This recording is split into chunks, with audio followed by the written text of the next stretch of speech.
Well, good evening and welcome to another edition of the Red and Blue Review. We've had smoother intros than that, but that was all good. And Lucy Usher, nice to see you. Anyway, welcome to another edition of the Red and Blue Review with me, Ian Noble, your host for this evening. And you can see I'll introduce our fellow panelists in a moment or two. In a week when Eberechi Eze has signed a new 3.5-year deal at Crystal Palace, and a week when Michael Elise is back in the matchday squad, there was a huge amount of optimism going into this game with Everton at Selhurst Park yesterday. Sadly, we were on the wrong end of a 5-goal thriller and lost the game, as you well know, 3-2.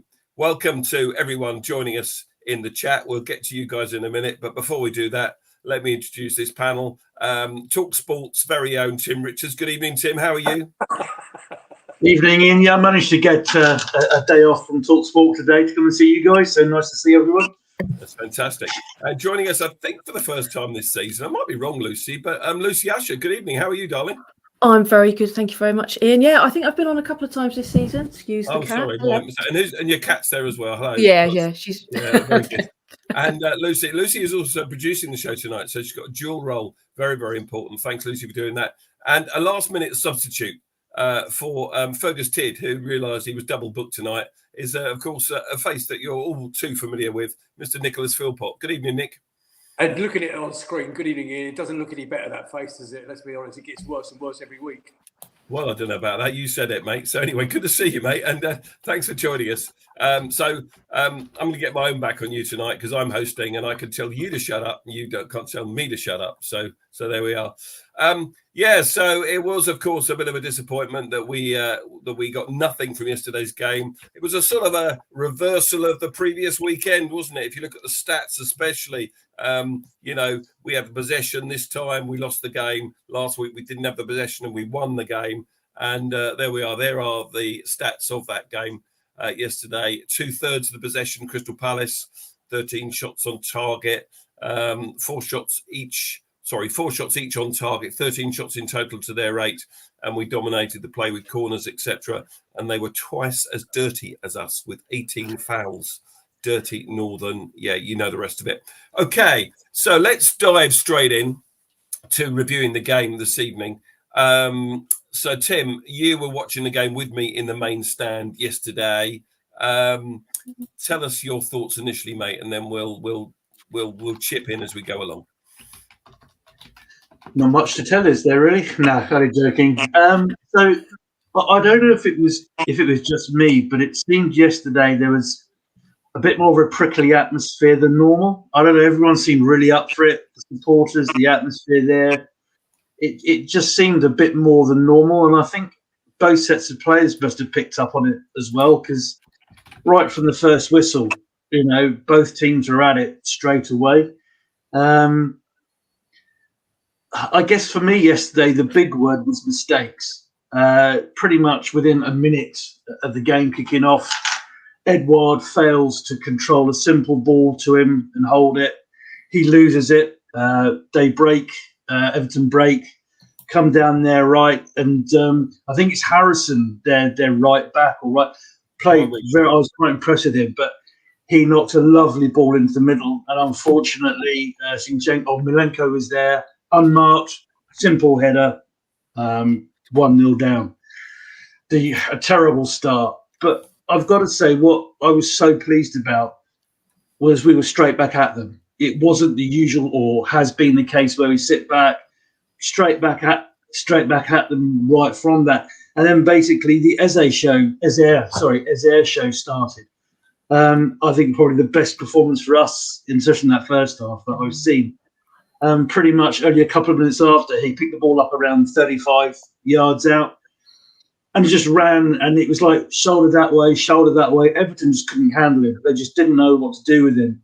Into the penalty area, definite penalty. And what a penalty. It was so nice to see Pickford made to look so stupid. Over to you, Ian. I know you wanted to mention something, so yeah. Let me stop you there, Tim. Lucy, you were at the game as well yesterday. How impressed were you by Eberechi Eze and him gliding across the Selhurst turf? He was on fire. He was exciting. He was dynamic. The play seemed to just sort of flow from him. And I think, we were all on the edge of our seats. I know we went down to a very early goal, but the belief that he was going to really sort of turn on some skills. It was electric watching him. He was just insane skills. What are you doing sitting down in the Homestead? You're on the edge of your seat. Surely you should have been standing up in the Homestead lower tier. Well, yeah, I did stand the entire time because I'm quite short. So even if people are sat in front of me, I still can't see over them. I'm only kidding. Yeah, I'm only kidding. That's Nick, all right. Nick. Correction, she was on the edge of my seat, if I'm honest with you. Oh, I see. Yes, Lucy was in your seat yesterday, I understand, in the lower Homestead. Yeah, of course. How much have we missed Eze, Nick? You watch Palace week in, week out like I do. He went off. He didn't play after that Manchester United away game when we won 1-0. It's about 6 weeks, I think, we've been missing. And how much have we missed him? Oh, I mean, him and Elise tremendously. I do take issue with something that Tim just said a minute ago. Wasn't it great to see Pickford look stupid? Please don't ever take that penalty like that again. I cannot abide those stupid little shimmies. What's the keeper going to do? Because the person that makes look stupid is the penalty taker if it goes wrong. Okay, yesterday he got it right. Okay, but I hate, I've seen Rashford, I've seen hundreds of players do it before, but one of our own players do it yesterday was carnage. I was shuddering at it. Your answer to your question is, let's face it, we all know that those two are our playmakers. Without them, we've done okay. We've actually gained some good points while they've been away. But now that they're back, we were all looking forward to something a little bit more exciting yesterday. Sadly, the end result didn't come through. Yeah, and of course, it was our first penalty kick of the season. And Eze, as you quite rightly say, dispatched it. Tim, do you think he would have done the same thing had that second one been awarded, which we'll come to in a minute? But would he have done the same thing, do you think? Where would he have put it? Well, I think I only just thought of it after what Nick said, but I reckon the reason he did that is he's probably taken a lot of penalties against Pickford for England in training for England. So I think maybe he did that to be something completely different to try and throw Pickford off. I don't know. But yeah, so anyway, 1-1, well deserved, and then basically from what I saw, the rest of the first half was basically the Eze and Palace show. We played, some great play going forward. Spraying the balls out from the back, diagonal balls. And I think you pointed it out, Ian, and after you said it, I kind of looked and thought, it does look like we went to a back three. I don't know if that was in the second half, but pushing young Mitchell further up, and it worked really well. The belief in the team, and you could see that the players wanted it. You could see there was passion, there was desire. What's been missing from a lot of games. If it's because we're getting players back, I don't know. But so rest of the first half was that. Then basically half time, and then went into the second half. Unfortunately, it started off the same way that the first half did, where you had Everton breaking, ball came across. Before we do that, hang on a minute. You're getting ahead of yourself. Let's not get into the second half just yet, because I want to talk about the other penalty appeal. Lot of coverage on social media about this, and in fact, the penalty we did get wasn't the first appeal in the game. The first one was down our left, and Schluck was tripped by Tarkowski, I think, and it wasn't a pen. I don't think it was a pen, that one, but he did appeal for it. And it looked in real time as if it could have been given. It wasn't, and that's probably the right decision. We get the Eze one, right? The equaliser after about 4 minutes. But the second one, where he comes in from the right-hand side, and he tries to go between two players. He had no right to do what he did. And I want your views on whether this was a penalty or not. And then I'll tell you what our Twitter poll has revealed. Well, I think it was a definite penalty. Today, I look back, the extended highlights, and they showed what VAR showed or would have seen when they checked it. Now, I have no issue with the referee not giving it because it was a congested penalty area. you're seeing it live. I can understand where he wouldn't see it. But for VAR to see the same images where it clearly shows Eze has his trailing foot stood on as he's running past, how that doesn't get given is beyond me. And basically, as far as I'm concerned now, VAR needs to go. It's not because of VAR. The technology is great. The technology works. It's the same, politely incompetent referees. Well, look, you're not going to get the VAR to go. That's not going to change overnight, Yeah. all right? So VAR is here and it's about making the most of it. But you're right. It's the people operating VAR that are causing the issues. Now, I'll come to you, Lucy and Nick, in a minute. But just my take on this is that Madley, who's an experienced Premier League referee, he's on VAR duty, right? Okay. He sees that on the pitch, Sam Barrett, or whatever his name is, this new guy, rookie ref, okay, only his fourth Premier League game he's ever refereed before. The previous three involved the three promoted clubs this season, by the way. Last weekend he was refereeing Rotherham v QPR. You can tell I've done my research on this. Sam Barrett, he looks at it. He's already given one penalty to Crystal Palace. He's not going to give him another one straight away. He thinks Eze's dived and tried to con him. So he gives him a yellow card. We've all agreed that it wasn't a yellow card. Well, we haven't all agreed yet on this show, but it's pretty sure it wasn't a yellow card. So surely Madley, who's on VAR, needs to be saying to him in his earpiece, go and have a look at the monitor, mate. I think you made a wrong call here. All right. He goes to look at the monitor. Selhurst Park is screaming for a second penalty. And when you look at it, especially in slow motion, you can't fail, surely, to give a penalty. Lucy? Well, my thoughts on it was that it's the definite penalty. It's a soft penalty. Like, Eze isn't a diver. If it had been given against us, I'd have been like, come on. But secretly, I've been like, yeah, fair enough. But what I'm going to do, Ian, I'm just going to give some of the opinions of some of those out there watching. Let's do that. So we've got a few Facebook users saying defo pen, Facebook users saying, why do we always get inexperienced refs? Now, Paul Bristow says that's the first penalty we've been awarded under Roy Hodgson for 973 days. Is it no wonder the second wasn't given?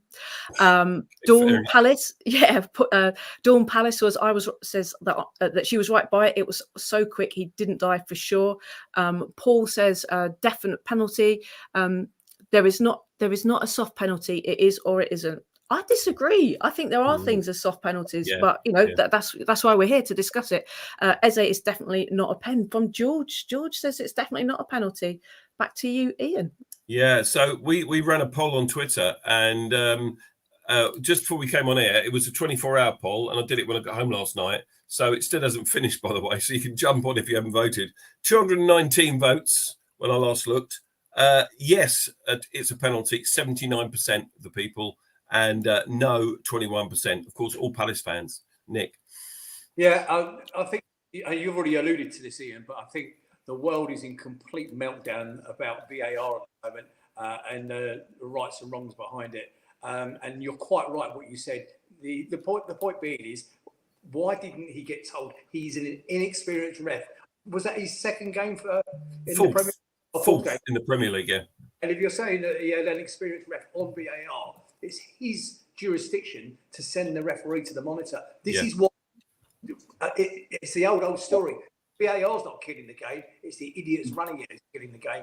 And it's such a hot topic this around football world at the moment. They're more concerned about getting it wrong than actually getting it right. And this is what's causing the issue. For me, my personal view, again, Lucy just alluded to it, soft it would have been. I'm not convinced that he wasn't starting to go down before that leg came out. Okay. It's one of those, if it's given against you, how do you feel, guys? Well, as Lucy said, if it's against you, you're rather thinking, well, that shouldn't have been given, and you're up in arms about it.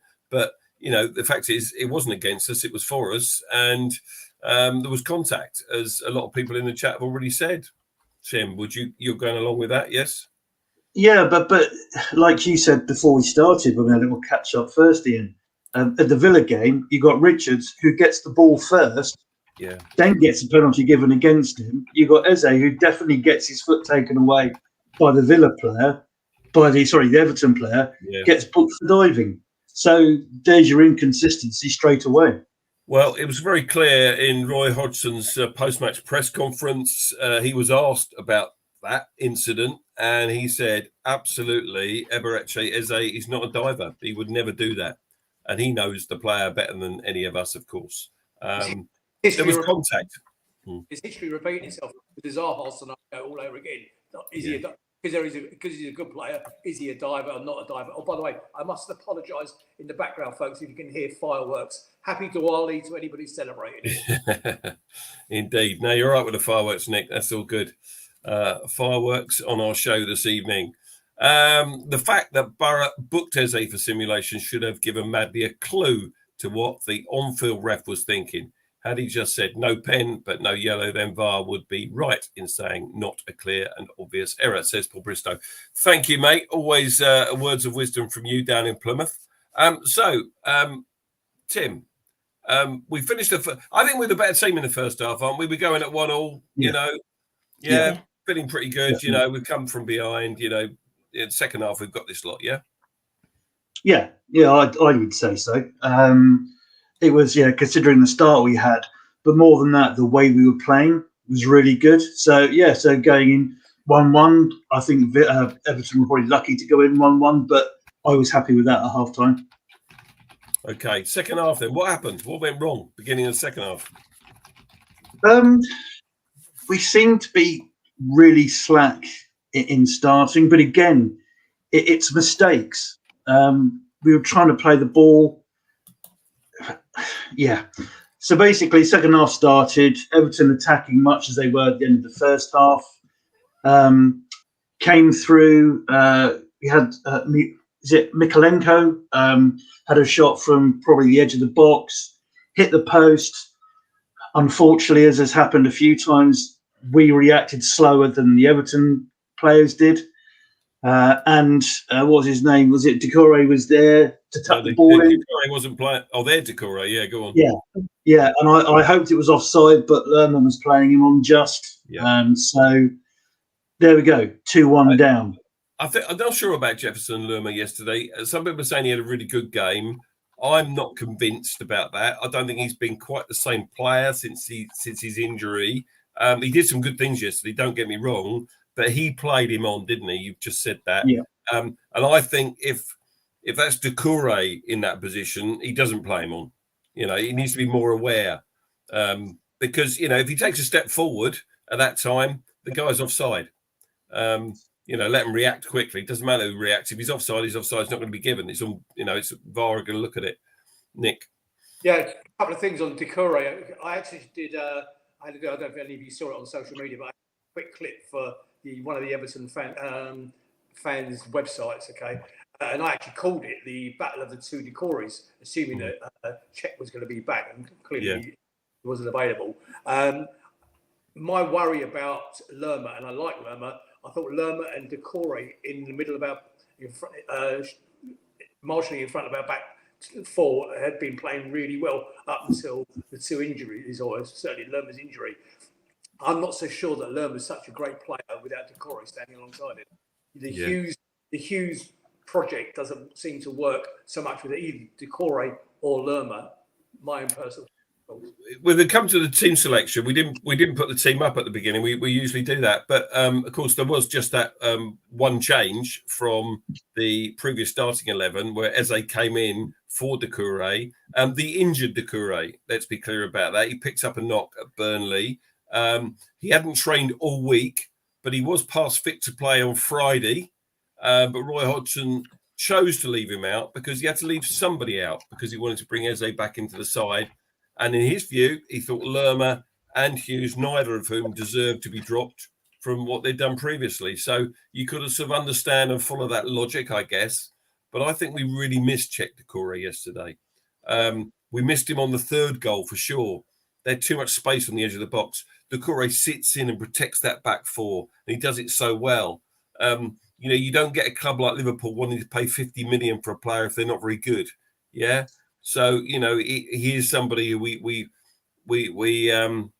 we should value him more. I think we do value him, but he's underrated, I think, Cheick Doucouré. And I suppose, like a lot of defensive midfielders, they're not the guys getting the FPL points, are they? Really, they're the guys that are just doing the ugly stuff, breaking the game up and protecting the back four.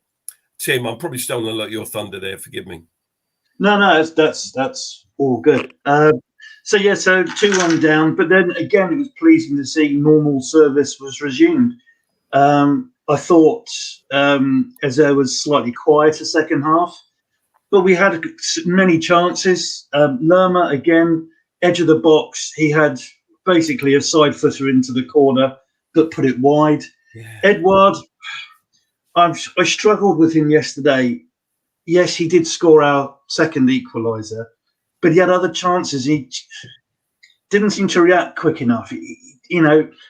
Everton defended well. They've got some good blocks in, but something's not quite right there. He just, he doesn't hit him on his toes. There are a couple of times where crosses came across, and if he'd been on his toes, he might have got to one, but we'll probably discuss him a bit later. But then we carried on, and then, of course, then Elise comes on. And I think got probably the biggest cheer of the day was when he came on. And literally, as soon as he came on, he's in the game. He gets the ball on the right, cuts in, has a shot. It's a corner. I think almost probably his first touch. Yeah. But then we're playing on great football. I think playing really well, a lot of passion. Hughes, I kind of know what you mean, but also he did an awful lot of dirty work. He did a lot of stuff getting in there, breaking up. I thought he had a good game. And then we came, 2-2. You would think, in the immortal words of Kevin Keegan from all those years ago, there's only one team going to win this if one is. But no. Unfortunately, again, mistakes, and uncharacteristic mistakes. Anderson playing the ball at the back, poor touch, loses it. Everton run through their sub, who's only, I think, been on for a few minutes. Ball's played through to him. No one tracks him through, slots it into the bottom corner. 3-2 down. I mean, Mitchell tried, didn't he? Mitchell sort of slid in, but, he was a little too late, and it was too easy for them, wasn't it, to open us up for that third goal? Much too easy. As I said, if Doucouré's there, I don't think that happens. Nick, let me come to you. Yeah, and if you're right, it's Mitchell was involved in that, but it was also Hughes. And what annoyed me about it, in particular, the player went between Hughes and Mitchell. Hughes was just as responsible for it. Okay, and then he's turned around once he scored the goal. Hughes has turned around and berated everybody else. It was only him and Mitchell there. It's either one or the other. Yeah, Jonathan Cook says too many tippy-tappy passes at the back. Yeah, I agree with you. We do, and we were launching it more the other week. I don't understand why we weren't doing more of that yesterday. And I think they were just trying to find the perfect diagonal pass too often. Anderson, Gahey, Ward, Anderson, Gahey, Ward. Because that was a back three, as you said earlier, and Mitchell was playing almost more like a wing back yesterday, and presumably specific tactics, because it was Everton, but we just made it all too easy for them, and I couldn't believe it actually that we gave it away so easily yesterday for that third goal. It was very disappointing. I think what it shows there, and sorry to bleat on about it, but it shows the same Achilles heel that we've had for seasons now, is our strikers. They just don't have any confidence in our strikers being able to hold the ball and lay it off. That's one of the reasons why they dilly-dally around with it so much. I mean, how many times yesterday did the ball come to Edouard and he just couldn't control it? He lost it. And you can't. And the moment that happens, the opposition get the ball back and they're back attacking again. Let me ask you this then, because you were moaning about him throughout the game. You were sitting in front of me and you were moaning about him all the time. So I knew this was going to happen tonight. Edouard, better than Mateta, or would you give Mateta an opportunity now, Tim? To be fair, I don't think either of them are really consistently Premiership players. I don't really think you get much more with Mateta than you do Edouard. Edouard took his goal well. It's a poacher's goal yesterday. but he took it well. He was in the right pace, and he slotted it nicely. But that's probably all he did that was worth it yesterday. Would Mateta do any different? I don't think he would. I mean, and this has been our problem for seasons. What do you think, Lucy? Would you play Mateta? I don't think I would. I'd probably stick with Edouard, and I'm not even a massive fan of his. Really, he kind of, the ball comes to his feet, and it's almost like he takes too many touches. It kind of, he's not sure where it is, and then by that point the moment's gone, or he's been dispossessed, or it's gone wide. Mateta, has sort of moments, doesn't he? But we need that consistency. We need defenders to fear our strikers, and I think they probably can assume that they can sort of just snuff any kind of attack from us. And as Tim says, we'll be on the attack, it will get snuffed out, and then all of a sudden the opposition are attacking us, and it's just feels a bit lame. That said, I thought yesterday's game was superb. I loved it. It was end to end. It was exciting. It was just a shame about the result. So I'm not digging anyone out, really. Well, yeah, you're not wrong in the terms of it will bring the crowds back, and it was entertainment value. Someone's put in the chat, he scored 6 goals this season, 5 in the Premier League, of course. And I think if you said after 11 games you would have got 5 goals in the Premier League, that's not a bad return rate. That's just, that's one every other game. It's just, I think the other chances he's been given, it's just frustrating.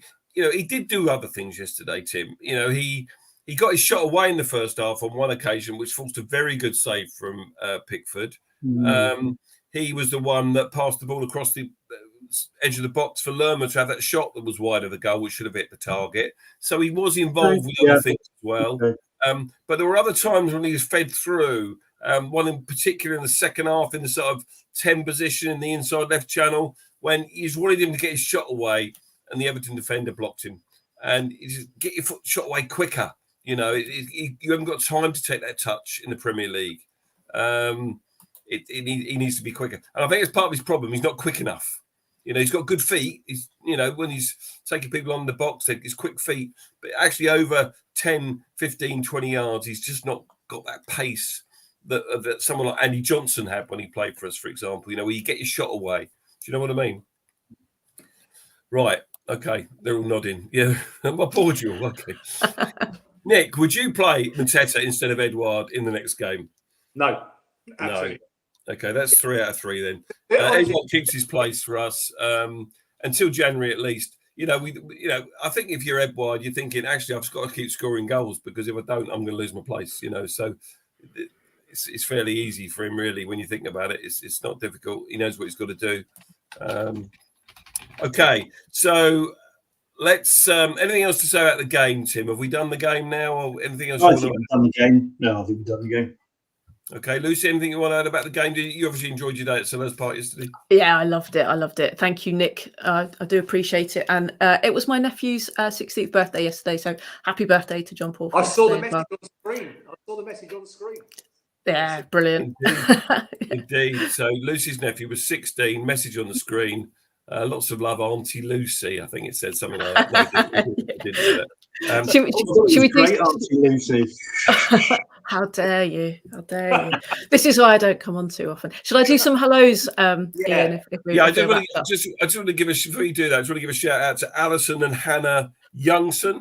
I think I've got their name right. They were at Sellers yesterday. They come up from Bournemouth for every home game, and they watched the show. So thanks, ladies, for watching us. Lucy. Right. Okay. So some hellos. So hello to Graham in Hastings. We've also got somebody watching from Eastbourne. We've got Daniel in Manchester. We've got Tommy from Whiteleaf. Thank you for watching on YouTube. We've got some viewers from Romford. We've got John Knox in Hove. We have Mark in Orpington, Paul Grant in Burgess Hill, Richard from Canterbury, Kent, Paul from Tadworth. We've got James from Addiscombe. We've got Paul Holden from Pitsea, Essex. We've said a big hello to Hannah and Ali. And yeah, just hello to everybody. It was great seeing you yesterday as well, George. Sorry, Graham, that I missed you as well. Back to you, Ian. Thank you, Lucy. Hello from Spain. Oh, nice one. Lucky person being in Spain. It's probably not raining in Spain. It is here. Okay, so let me come to the other sides then. It's not just about our first 11 at Crystal Palace Football Club on the Red and Blue Review. We do like to give you guys an update on the other sides at the club and how they've done in the last week since our last show. So the under-21s, they were in action last Tuesday evening on the 7th of November, away to AFC Wimbledon in the EFL Trophy, and they went down 2-0 away at Wimbledon. I know quite a lot of Palace fans went to that game, so well done if you made the effort to get to that one. And then 3 days later, on Friday, the 10th of November, they lost 4-2, again at home. This time the game was played at the VBS Community Stadium. They lost to Ipswich Town in the Premier League Cup. Having trailed 4-0 at half-time, they eventually lost 4-2. And their next game is next Tuesday, the 14th of November, a 7 p.m. kickoff away at Stevenage in the EFL Trophy. Next up, the under-18s. They played on Saturday morning. They won 2-1 at home to West Brom in the under-18 Premier League at the training ground. And their next game is on Thursday morning, 10:30 kickoff on a Thursday morning, the 16th of November, away at Newcastle United in the League Cup at the Newcastle United Academy. And then the women, they played earlier today. They played this afternoon. They won 3-2 at home to Lewis Women in the Women's Championship at the VBS Community Stadium again in Sutton. And that makes them up to third in the table, a single point behind the top two with a game in hand. So very well done, ladies. And their next game is a special one because they're at home next Sunday, the 19th of November, at 2 p.m. kickoff, home to Southampton in the Championship. And that one is at Selhurst Park. So no game for us next weekend because of the international break. So if you want your football fix, get yourself down to Selhurst next Saturday. Sunday the 19th of November for the Women's Championship. Nick, you'll be there, will you?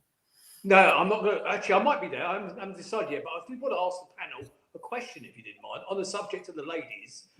Guys, they are having, I think her name is Lewinsky, the new manager, replaced Dean Davenport. They are having a cracking start to the season. Let's not get ahead of ourselves because they did the similar thing last season as well. But what happens if they get promoted to the big girls league? I mean, the proper league, the Premier League. I mean, the budgets for Crystal Palace are going to have to really change. They're going to have to put some serious investment in for the Palace ladies, aren't they? I think they are, Nick. It was Liverpool that were promoted last season. There's one place only, I think, that gets the promotion. Liverpool won the league and they're now in the Premier League. I don't know how well they're doing. I'm not looking at that. But interestingly, I was talking to my niece today. Had lunch with my sister and my two nieces. And one of my nieces, she lives in North London and she's got lots of mates that are Arsenal fans. And she's got quite into the women's football, supporting Arsenal because her mates do. I don't think she really supports anyone, but she goes along. At the Emirates Stadium, Arsenal ladies attract 60,000 crowds. Yeah. £12.50 to get in, 60,000 watch them in that league. It's a different ball game altogether, isn't it? I don't think they play all their games there at the Emirates. I think most of them, they try and play them there, but obviously if it clashes with the first team, then they won't. They'll play somewhere else. But a lot of the ladies' teams in the Premier League do play in bigger grounds, and there's a lot more money involved in it. So it'll be interesting to see what happens. Good luck to them. It's a long season and a lot to go, but it would be great, wouldn't it, if they got promoted into the Premier League? Apparently Liverpool are mid-table, so thanks for that update. Someone in the chat, I've just seen it go through. Good. Okay. If you've been to a women's game and you want to tell us about it, then tell us in the chat. We'd love to hear about that. And do get along down to Selhurst next Sunday, 2 p.m. kickoff, if you can make it. Right. Where are we? Okay. One thing I wanted to talk about this evening on our show. We're lucky to have Tim with us tonight. Tim, as I said right at the top of the show, Talk Sport fame. You've been on a few times now, Tim, haven't you? We pull your leg about it, but you've done battle with Simon Jordan and Jim White. There's defending our great club on the airways of Talk Sport, which is super. And you've been successful, as we already said on last week's show, have been selected for the Fan Advisory Board, this body that the club has put together to listen to the fans, to understand what's important to the supporters, and to hopefully take action as a result of engaging in the dialogue they have with this Fan Advisory Board. So you've been successful. Congratulations. Well done. I want to ask you, first of all, if I may, what made you apply? What made you put yourself forward in the first place for this role, Tim? Yeah, it's a good question. I think our experience in New Zealand with what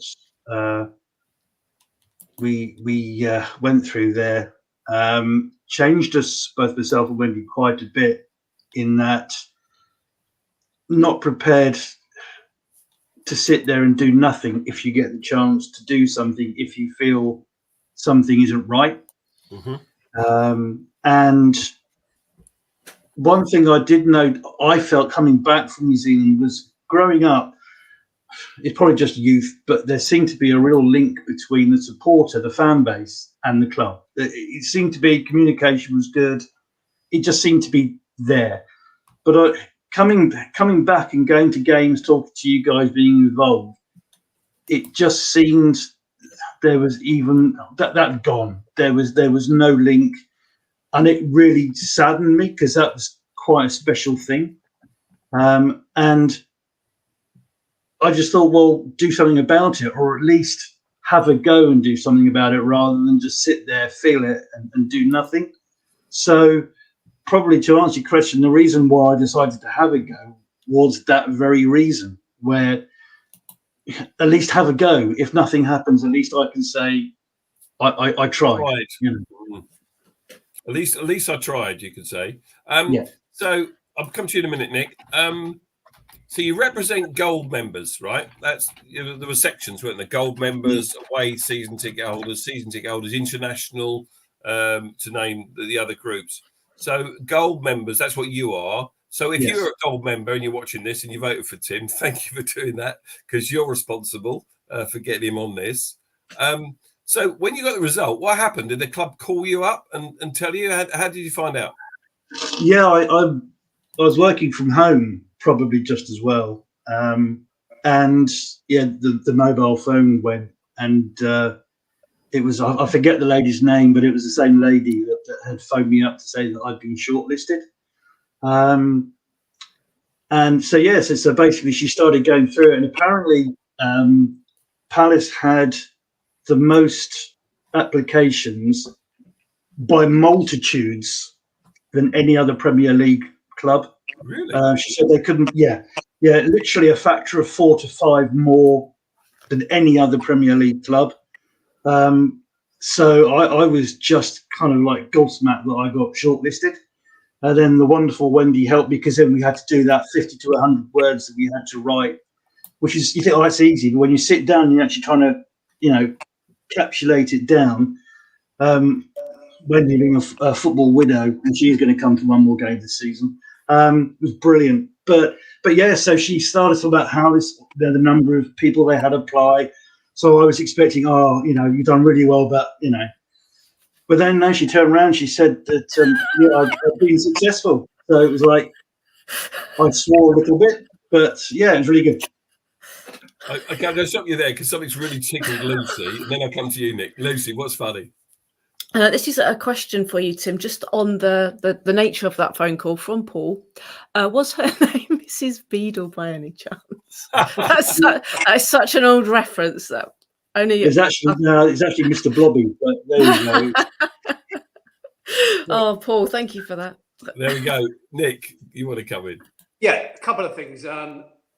Let's not forget that this is just Crystal Palace's way of getting ahead of the fan-led review by, what's her name, Tracy Croucher, the then sports minister.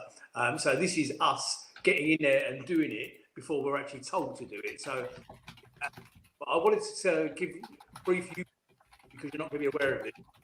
The day that Tim actually found out that he'd been successful, I actually phoned him immediately, literally within 20 minutes of him receiving the phone call from the Sellers Park.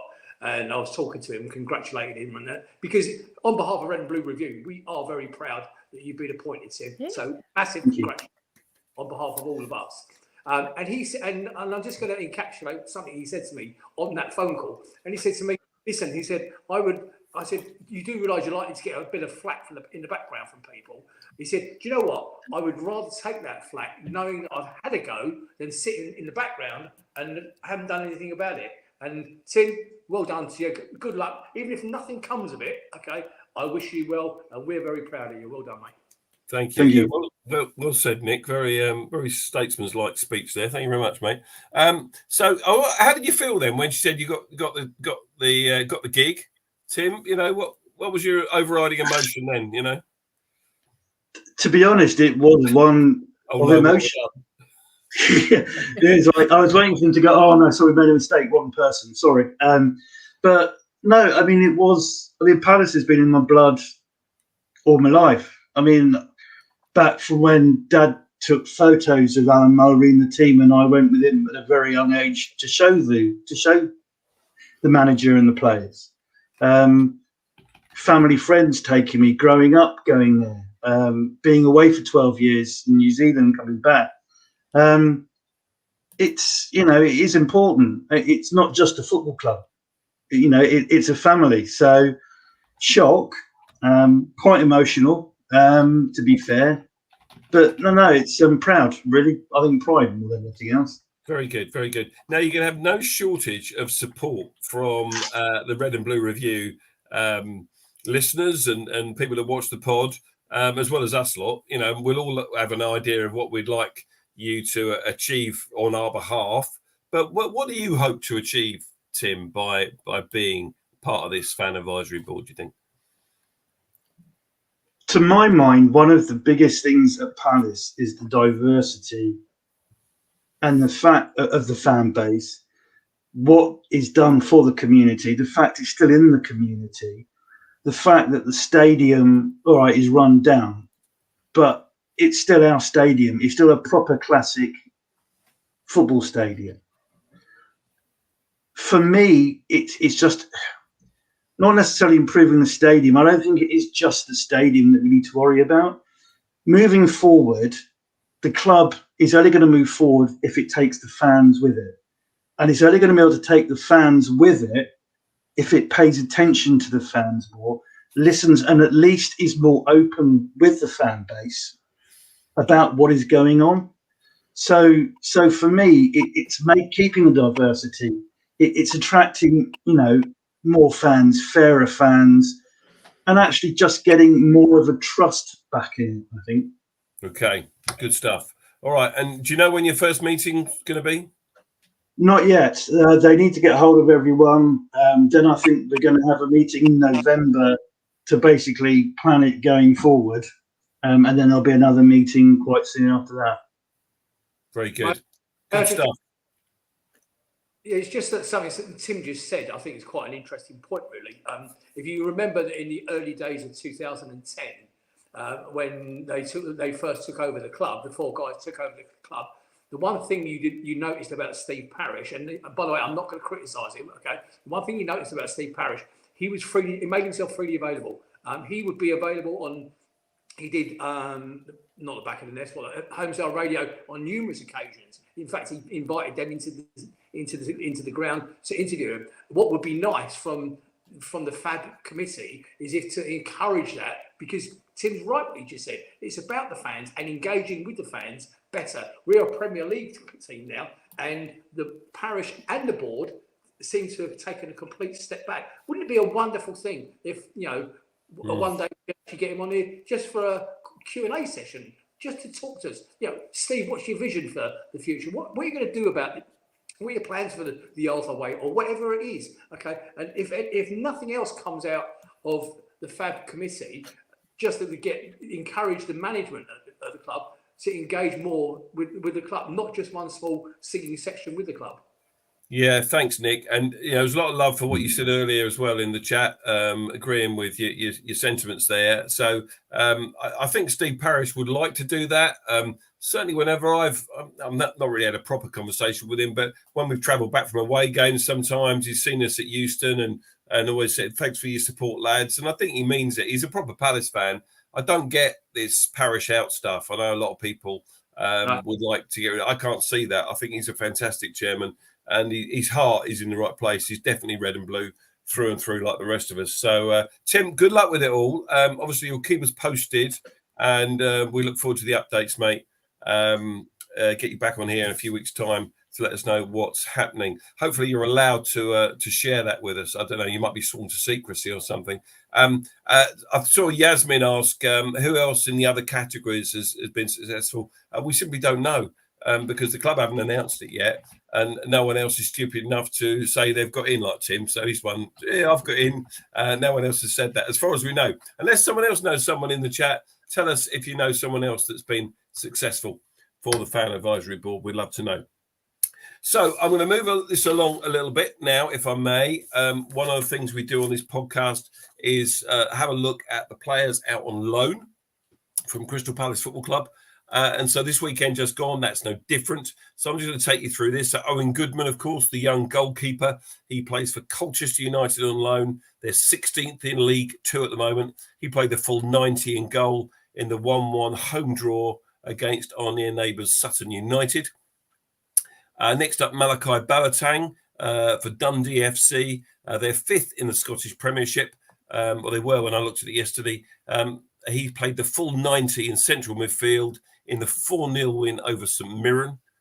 Luke Plunge, great name that, isn't it, Luke Plunge? Plunge, that is, not Luke. Carlisle United, he plays for in League One. They're in the relegation zone. He played 82 minutes in the 1-0 home defeat to Bristol Rovers. Kofi Barmer, he's with Port Vale, 17th in League One. There's a theme here about League One. Wasn't involved in the 1-1 draw against Lincoln this weekend. I'm not sure why. Killian Phillips, he's with Wycombe Wanderers. They're 12th in League One. He played the full 90 in the 1-0 home reverse to Stevenage. And then finally, John Kamani Gordon, Cambridge United. They're 15th in League One. He was on the bench for the 5-0 reverse at Peterborough and came on 4-0 down in the 64th minute. So, you know, some of these guys aren't getting too many minutes. Yeah, hang on, Nick. And they're not getting too many minutes. And yet they seem to be struggling in League One, some of these loanees, League One and League Two. So, you know, I'd like to see some of them get Championship football. But, Nick, what are your thoughts on that? I agree on the Championship football thing, by the way. But Andrew Adams has just told us in the chat that Jake O'Brien, he plays for Lyon now. Okay, I don't know if I think he's on loan at Lyon still. There you go. It's on the screen now. Not Palace, but he scored the Lyon winner today. Lyon have been, bear in mind, it's another Texas club. Ranked bottom of the Ligue 1 or whatever it is in France. And Brian scored the winner for him today. He signed for them for £1 million from Palace, didn't he? I think I'm right in saying that. So he's actually left Palace as a somebody, and I didn't think it was going too well for him, but I might have misread that and got him confused with somebody else. But that's a roundup on our loan players, playing mainly in League One, as you've already heard. And let's hope they get on better next weekend because they didn't do too well this weekend. So where are we going now? Next up, we have an international break to look forward to, of course, in the next fortnight. And then the much anticipated away fixture to Luton Town is the first game back after the break, where we visit Luton for a 3:00 kickoff on Saturday, the 25th of November. If you've got a ticket for that, it's a golden ticket. Hold on to it tight in your mitts because there won't be many of them around. I'm looking forward to that one immensely. A week later, we go to West Ham. 2 away games on the spin for us now, which is just as well considering our home form. That one is on Sky. It's a 2 p.m. kickoff. It's on the Sunday because West Ham would be playing on the Thursday beforehand in the Europa League. And so 2 p.m. live on Sky on Sunday, the 3rd of December. Next up, the games then come thick and fast. Bournemouth are the visitors to Selhurst Park on Wednesday, the 6th of December for a 7:30 kickoff. That one's on Amazon, I think. And then that's followed quickly by Liverpool, the visitors to Selhurst, for the early kickoff on Saturday, the 9th of December, a 12:30 job.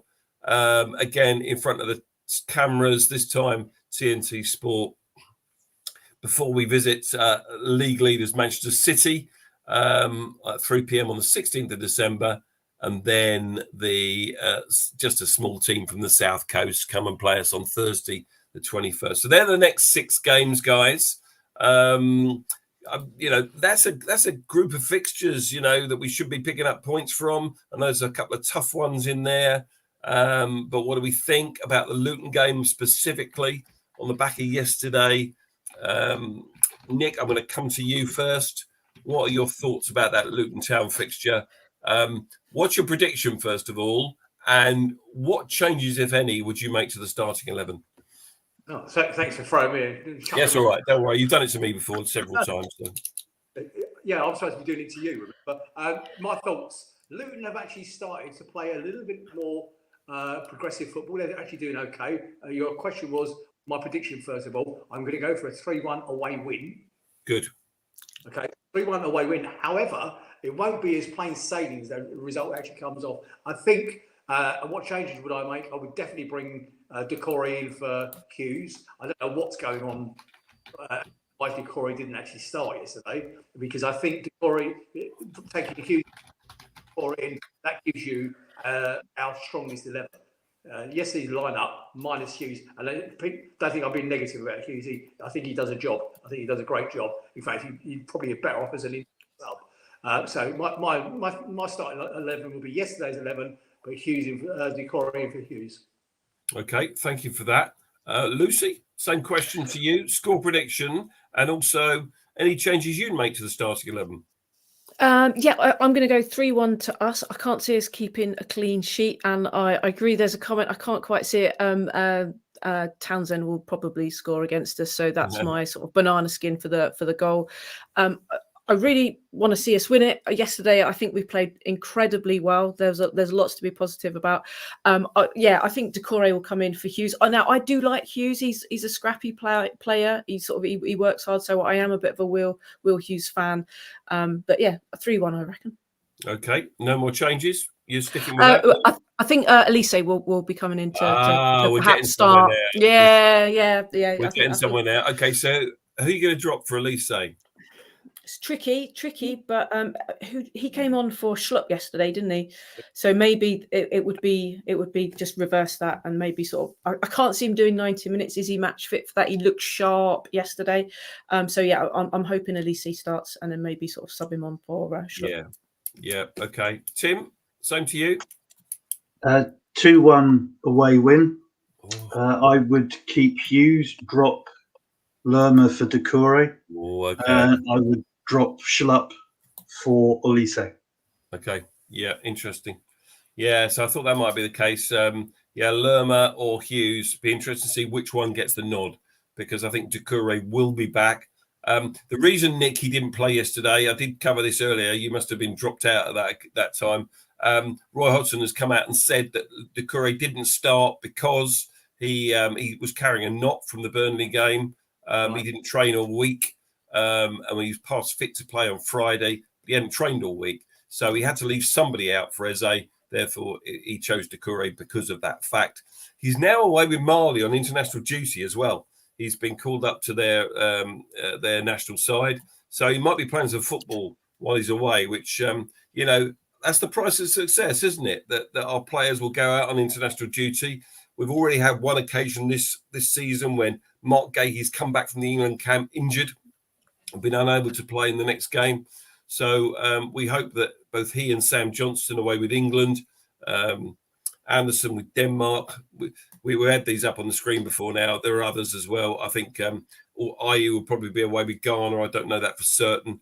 But these players will be going away on international duty. And we haven't got as many as other clubs. I mean, we've got half a dozen. If that, other clubs have got whole teams, squads out on international duty, and we hope they come back fit to play in the next league game.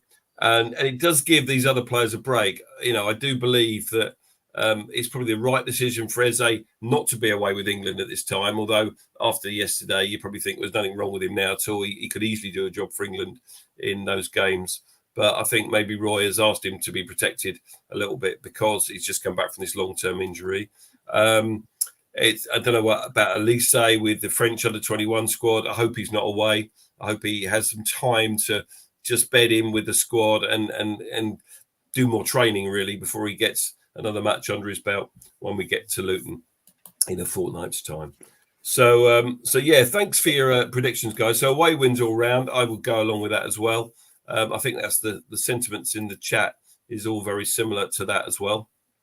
Before we finish the show, there's one thing we haven't spoken about that was doing the rounds on social media yesterday. And this time it wasn't about any of the players. It wasn't about the manager. It wasn't about the chairman. It was about our sporting director, a certain Dougie Freedman. Apparently, he's been linked with a move to, of all things, Manchester United as sporting director. Now, take this with a pinch of salt because it was in the Daily Mail or Daily Mirror or some other rag that's out there. But you're shaking your head, Tim. What are your thoughts about this? You know, if someone comes in and says, here's a 5 million compensation for Dougie Freedman, are we going to stand in his way? I'm not really sure. I think he's done an okay job for us, given the constraints. Who would you get to replace him? So I'm a bit indifferent, really. I don't have any strong opinion either way. Fair enough. Sit on the fence, why don't you, Luce? Yeah. I know. It's difficult. I don't think he'll go. If I'm honest, nah. I know I'd like him to stay. You think it's just paper talk, do you? Yeah, like you say. I suddenly realised you were talking about the Mail and the red tops. Ignore it. Nick, you've heard this story, Nick? Yeah, I've heard the story. Of course, I have. I'm about to give you the other side of the coin. Let's face it, this guy's got a history. He went to Bolton for a few quid. He'd probably come around and cook me a roast dinner for a fiver. So, the Wonga at him, he'll be off. The guy that I did like, and I can't remember his name, Ian, help me out. Who was our previous sporting director?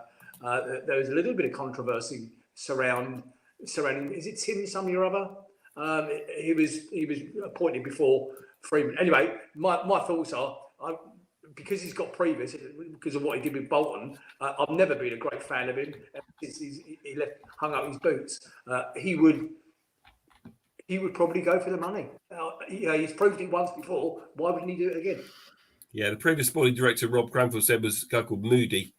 Ian Moody. Yeah, that's right, Ian Moody.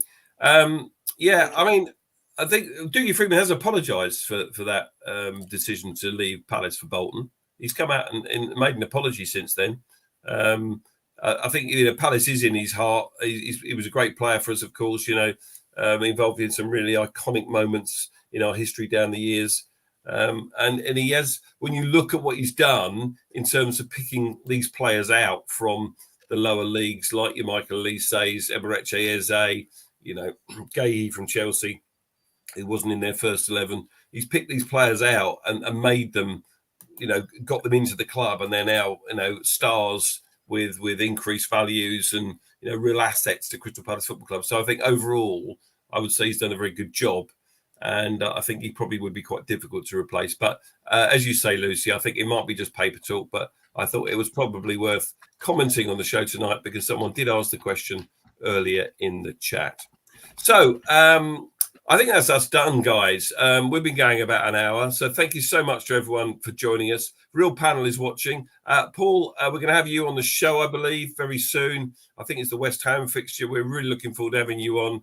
Your knowledge of Crystal Palace Football Club is second to none, mate, from people I've met. Thank you for coming on. If anyone else really wants to come on, talk to Nick.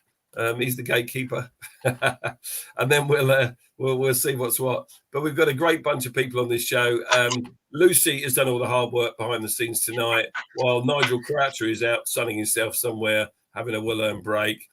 Nick, thanks for joining us at the last minute, mate, and stepping in. And you're back in the hot seat, I hope, next time out, which will be after the Luton game in a fortnight's time. And Tim Richards, as always, always value your opinions, mate. And don't forget to give Simon Jordan hell when you next call Talk Sport, mate. So there we go. It's good enough for me. Enjoy the international break. We'll see you in a fortnight, guys. Thank you very much. Good night, everyone.